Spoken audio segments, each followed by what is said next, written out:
Assalamualaikum warahmatullahi wabarakatuh. Saya Nirmala Sari, calon guru penggerak Angkatan 8 Kabupaten Aceh Utara. Pada kesempatan kali ini, saya akan memaparkan tugas aksi nyata Modul 1.4 Budaya Positif. Beliau adalah fasilitator saya, yaitu Ibu Yuniar Purbandini, MPD, dan pengajar praktik saya, yaitu Ibu Ismayani, SD. Berikut rancangan tindakan aksi nyata. Yang pertama adalah latar belakang. Di era canggihnya dunia, dengan munculnya kemajuan teknologi yang semakin pesat, sangatlah mudah masuknya budaya asing tanpa filter yang sering ditiru oleh murid. Hal ini menjadi dampak yang merugikan bagi budaya daerah kita. Karakter murid juga menjadi negatif. Maka, menanamkan kembali budaya positif di sekolah merupakan salah satu cara yang tepat untuk mengatasi masalah ini. Tujuan aksi nyata. Pertama, memfasilitasi murid untuk dapat menyampaikan ide-idenya dan melaksanakan keyakinan kelas yang telah disepakati dengan kesadaran diri. Kedua, untuk mewujudkan budaya positif di kelas dan di lingkungan sekolah serta lingkungan masyarakat. Lini masa tindakan aksi nyata. Berdiskusi dengan kepala sekolah tentang pentingnya budaya positif. Kedua, berkolaborasi dengan teman sejawat melakukan penyebaran pemahaman budaya positif. Selanjutnya, membuat keyakinan kelas bersama siswa, memantau, merefleksi, dan mengevaluasi kesepakatan kelas yang telah dibuat. Tolak ukur aksi nyata, yaitu terbentuknya keyakinan kelas melalui kegiatan kesepakatan kelas dan guru serta warga sekolah dapat menerapkan budaya positif di sekolah. Dukungan yang dibutuhkan seperti dukungan dari kepala sekolah, rekan sejawat, siswa, dan seluruh warga sekolah. Sarana dan prasarana untuk menumbuhkan budaya positif di sekolah. Alat dan bahan seperti kertas post-it, spidol, lem, kertas karton, dan papan tulis. Mari kita simak video aksi nyata berikut ini.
kasih. Assalamualaikum warahmatullahi wabarakatuh.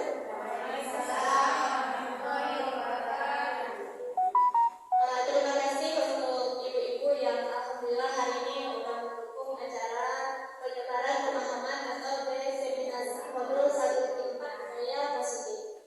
Nah, jadi alhamdulillah sekali puji beserta syukur kepada Allah Subhanahu wa taala yang telah memberikan kesempatan sehat sehingga kita dapat berjumpa pada hari yang berbahagia ini. Nah, baik, di sini tujuannya adalah untuk melakukan sosialisasi ataupun untuk melakukan penyebaran pemahaman, yaitu tentang modul 1.4 yang sudah saya pelajari tentang budaya positif. Nah, saya ingin bertanya terlebih dahulu ini kepada ibu-ibu. Ketika ibu melihat ada kalimat budaya positif di depan, apa yang ada di dalam benak ibu ketika melihat kata-kata budaya positif? Apa yang terbesit dalam pikiran ibu-ibu? Ada yang mau menambahkan informasinya? Kalau kita lihat positif itu yang artinya yang bagus ya, nilai yang bagus gitu. Budaya positif adalah membangun budaya yang artinya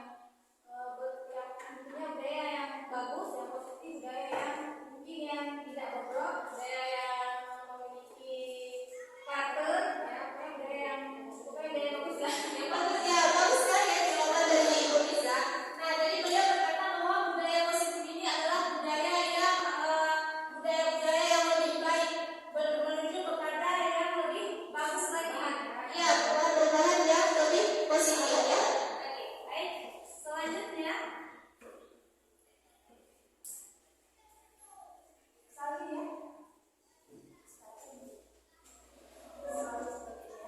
Oke, baik, karena ada permasalahan dengan mikrofonnya, kita langsung aja lanjut. Jadi di sini ada kalimat, ada penjelasan yaitu tentang budaya positif, Ibu. Jadi coba Ibu perhatikan, di sini ada kalimat budaya positif di sekolah itu tidak dapat diciptakan secara instan, Ibu.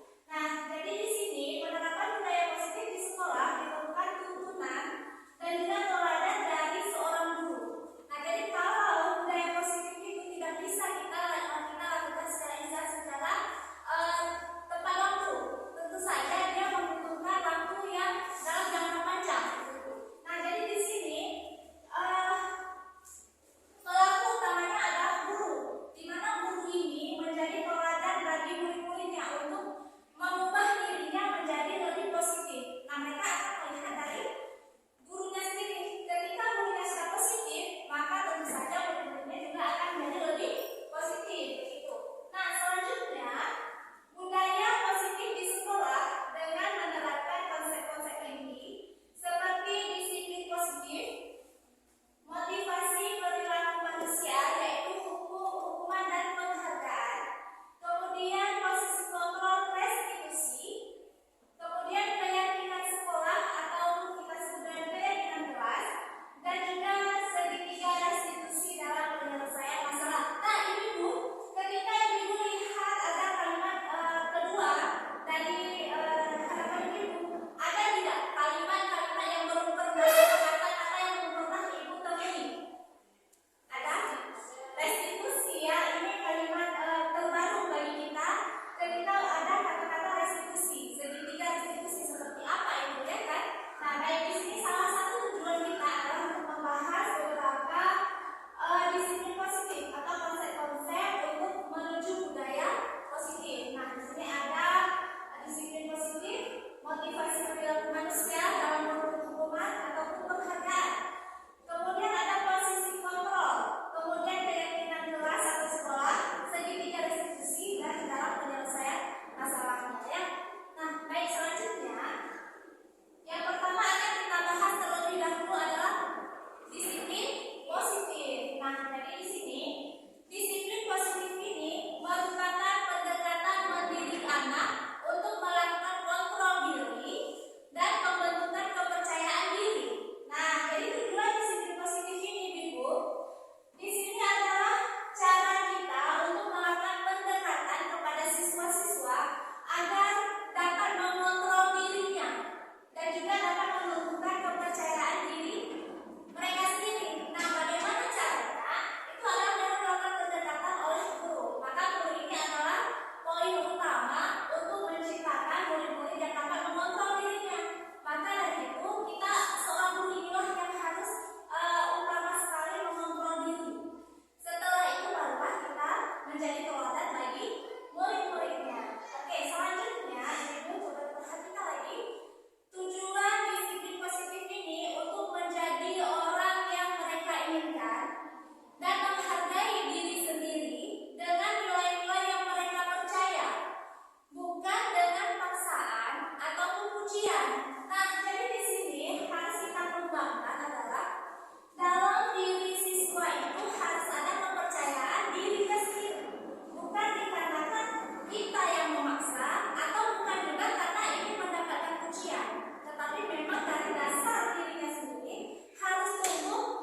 ada motivasi internal, itu memang datang dari dalam diri dia. Nah, menjadi orang yang mereka inginkan dan menghargai diri sendiri dengan nilai-nilai yang mereka percaya.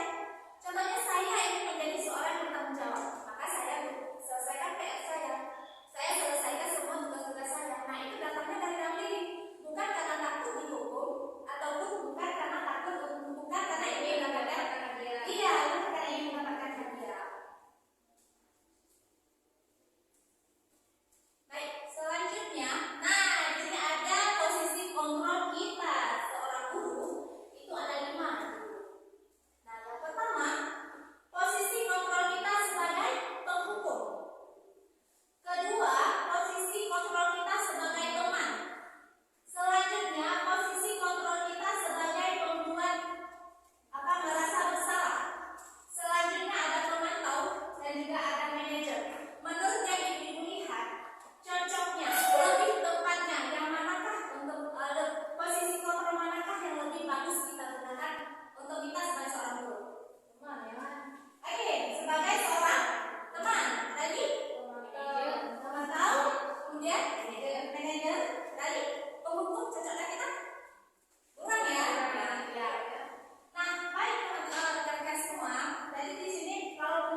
dan kita